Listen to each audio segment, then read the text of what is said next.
এঁচোড়টা সিদ্ধ করার সময় কিছু পরিমাণে লবণের মধ্যে আমি দিয়ে দিচ্ছি, দিয়ে এটাকে সিদ্ধ করে নামিয়ে নেব। এটা কিন্তু যারা নতুন তাদের জন্য একটা টিপস, এটা কিন্তু সময় দিয়ে সিদ্ধ করতে হয় বন্ধুরা, একটু সময় লাগে। যারা জানেন তারা স্কিপ করে যেতে পারেন, কিন্তু নতুনদের জন্য আজকের এই ভিডিওটা। 5 ফোড়ন দিয়ে দিলাম, 2টো তেজপাতা দিয়ে দিলাম। বাচ্চার জন্য আমি 2টো কাঁচা লঙ্কা দিচ্ছি, আপনারা এই ক্ষেত্রে কম বেশি এটা বেটে নেব। আদা রসুন আর কাঁচা লঙ্কা।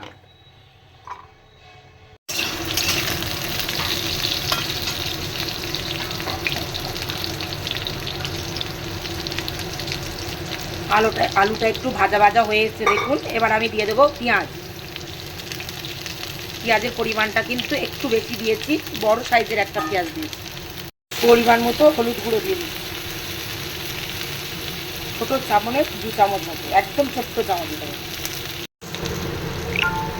কাঁচা টমেটোটা এর মধ্যে দিয়ে দিলাম, পাকা টমেটো সরি, দিয়ে আবার কষিয়ে নেব। এইভাবে পাটে পাটে করবেন যারা নতুন, তাদের জন্য খুব সুবিধা হবে। পরিমাণ মতো দিয়ে দিচ্ছি, একটু বেশি পরিমাণে আদা রসুনের আর কাঁচা লঙ্কার পেস্ট।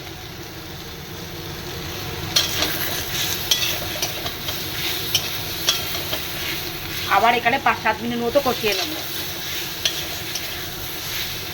একে একে মশলাগুলো অ্যাড করব।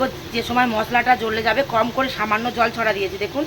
যারা বেশি তেল দেবেন এই জায়গায় একটু তেল অ্যাড করে দেবেন। আপনারা অনেকেই জানেন আমি একটু কম তেলে রান্না বানাই। একটু ধনিয়া গুঁড়ো দিয়ে দিচ্ছি, একটু দিয়ে দেব বাড়িতে বানানো সব জিরে গুঁড়ো আর গরম মশলা গুঁড়ো, এগুলো মিক্স করে নেব।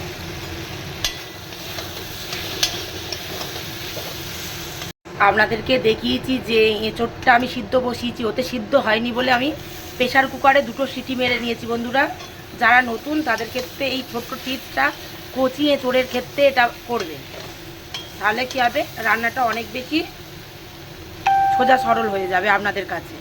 এটাকে আমি ভালো করে এবার কষিয়ে নেব, অন্য কিচ্ছু না, 10 মিনিট ধরে এটাকে আমি জাস্ট কষিয়ে নেব। 5-7 মিনিট কষিয়ে নিয়েছি। এবার আমি পরিমাণ মতো লবণ দিয়ে দেবো। আমি কিন্তু লবণ দিইনি, সিদ্ধর সময় কম পরিমাণে দিয়েছিলাম। লবণটা আন্দাজ মতো দেবেন, আর কালারের জন্য রেড চিলি দিয়ে দেবো।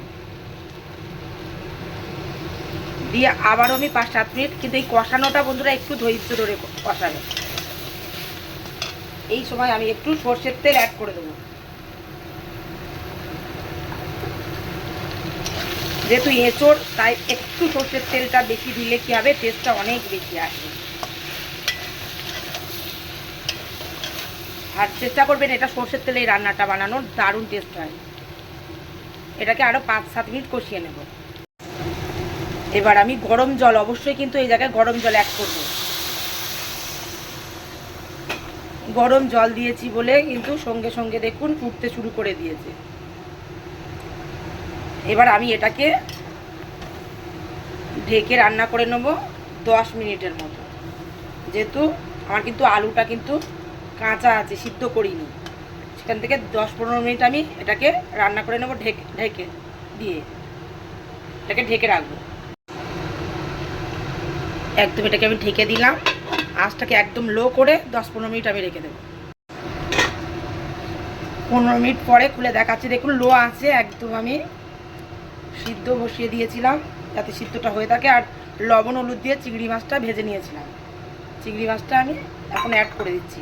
আরও 10 মিনিটের মতো আমি এটাকে লো আছে একদম শুকনো শুকনো বানাবো। দেখুন জুসটা অনেকটা ঘন হয়ে এসছে। 10 মিনিটের মতো আবার এটাকে আমি ঢেকে দেব। মিষ্টি ব্যালেন্স করার জন্য এটা দিচ্ছি, আপনারা এই জায়গায় চিনি ব্যবহার করতে পারেন। এটা কিন্তু আমার রেডি হয়ে গেছে। এটা কিন্তু যেটা আছে বসে যাবে, জুসটা আছে। লবণটা এই সময় টেস্ট করে নেবেন। এঁচোড় চিংড়ি কমপ্লিট হয়ে গেছে বন্ধুরা, রেডি হয়ে গেছে। এবার আমি এটাকে নামিয়ে নেব। এটা কিন্তু এই যে যতটা জুস আছে আমি দেখিয়ে দিচ্ছি, এটা কিন্তু ঘন হয়ে যাবে, পুরো ঘন জুস। ভালো থাকবেন, সুস্থ থাকবেন, সাবধানে থাকবেন। আর আজকের এই রেসিপি কেমন লাগলো অবশ্যই জানাবেন।